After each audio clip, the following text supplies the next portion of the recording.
Of all the battles in my life,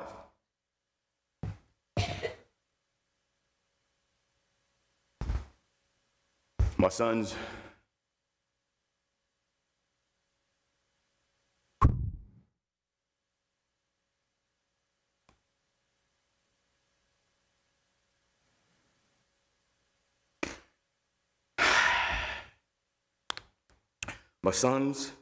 was the toughest. William is here today. He just turned 12 last month and started middle school. He was born 1 pound, 14 ounces.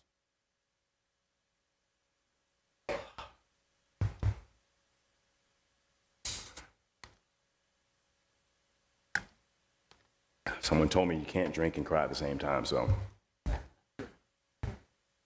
26 weeker. You know, kids are normally born in 40 weeks. He was born in 26 weeks. He was born early morning, 1:30 in the morning on Monday, September 11th. He had a serious brain bleed. They grade brain bleeds 1 to 4. And he had like a 4-degree brain bleed on the right side, and I think a 3-degree brain bleed on his left side. And, you know, he has, as I said, he has cerebral palsy. It's a disorder that affects his muscles. He feels a lot of stiffness, tightness, which is called spasticity. All of this was caused by the fact that his brain was underdeveloped. I'll never forget the meeting that me, my former wife, my mom, Clyde, and the doctor and the nurse had a week after William was born. And it was tough. I remember a cold room, white, frigid, cold. And he painted the worst of the worst picture. A close friend, Sharon, said to me tearfully one day, "Not all of God's gifts come wrapped in a pretty red bow." I've learned that life has an uncanny way of revealing our greatest blessings. I wrote this poem.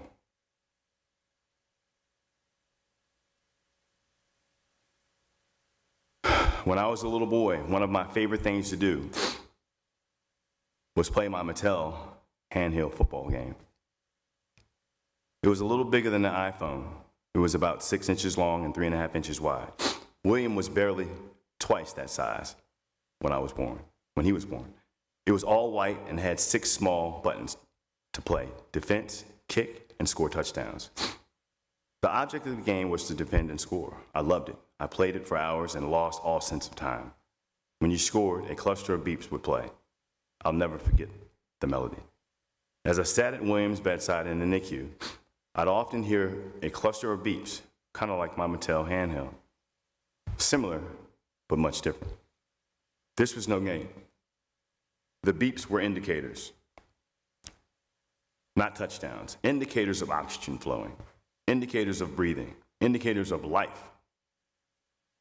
The beeps were constant in the beginning, intimidating, overpowering, annoying. They seemed to play for hours. I'd lose all sense of time.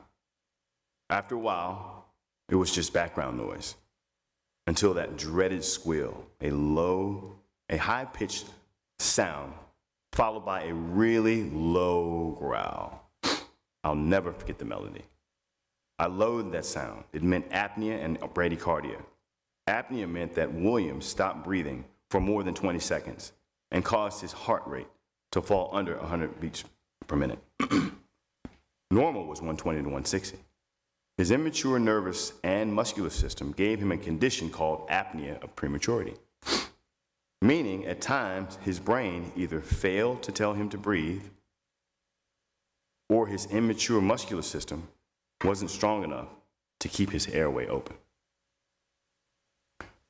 When William lost his breath, I held mine. When his heart slowed, my heart raced and sank. The 6 small buttons to defend and score were nowhere in sight. I felt helpless. There's scared and there's afraid. I was afraid. Look at William.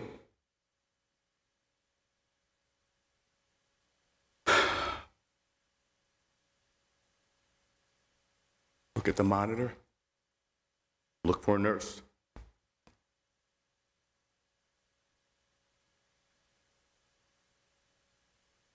Look at William. Look at the monitor. Look for a nurse. Look at William. Look at the monitor. Look for a nurse. Finally, a nurse. She gets William settled, resets the monitor. He's fine, she says, and walks away. I'd exhale. Kind of like when I was a little boy, when I thought I lost my Mattel handheld. I'd look in my room, I'd look under my bed, look under the couch. Look in my room, look under my bed, look under the couch. My mom, she'd find it, settle me down, and she'd walk away. Whew. I'd exhale. Similar, but much different. The doctor went on to tell us the wise decision would be to let him go, to pull the plug. Blind is what he said. Wouldn't hear.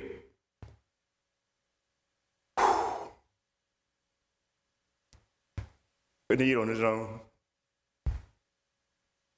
Couldn't walk. Worst of the worst. I told him he'll be okay. Isaiah 35, 4-7 says, say to those who are of fearful heart, be strong, not fear. Do not fear. Here's your God. He will come with vengeance, with terrible recompense.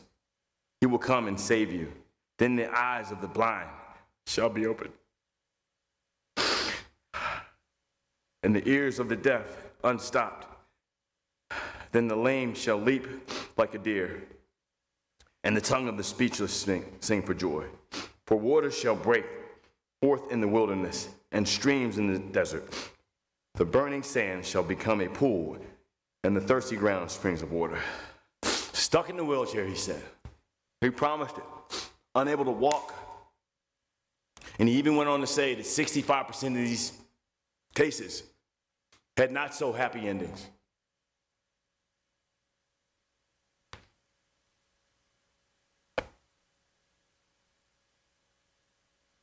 I said we're going for the 35%.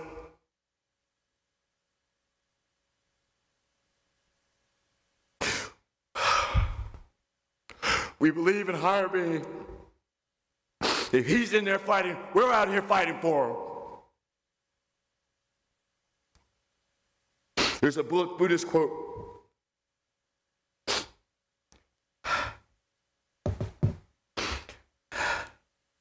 There's a teaching about the finger and the moon. The teaching is merely a vehicle to describe truth.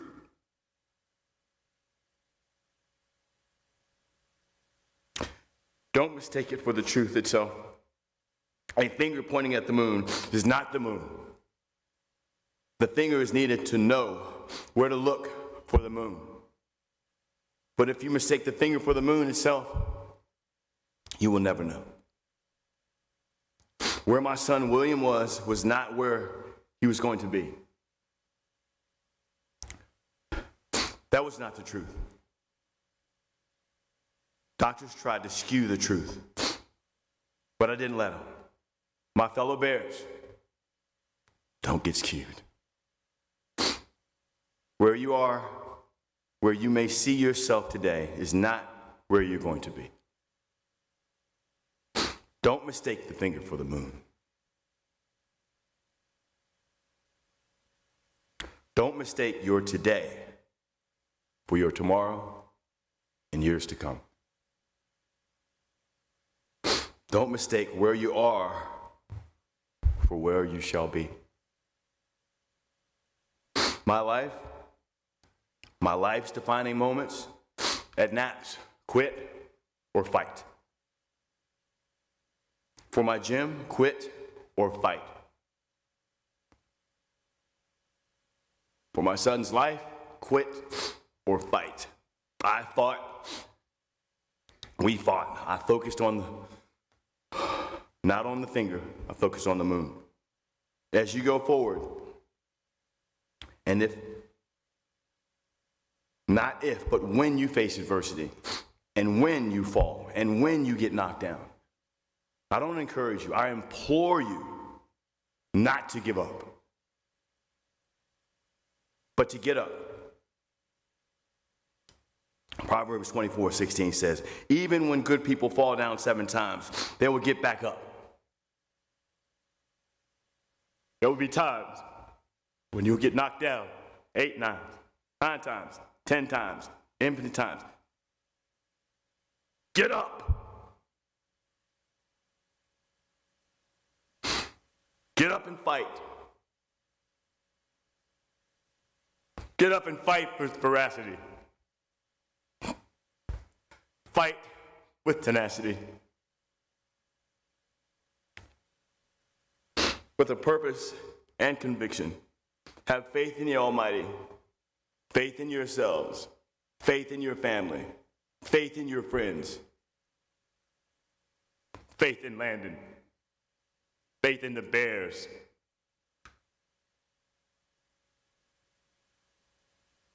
Focus not on the finger, but the moon. Thank you.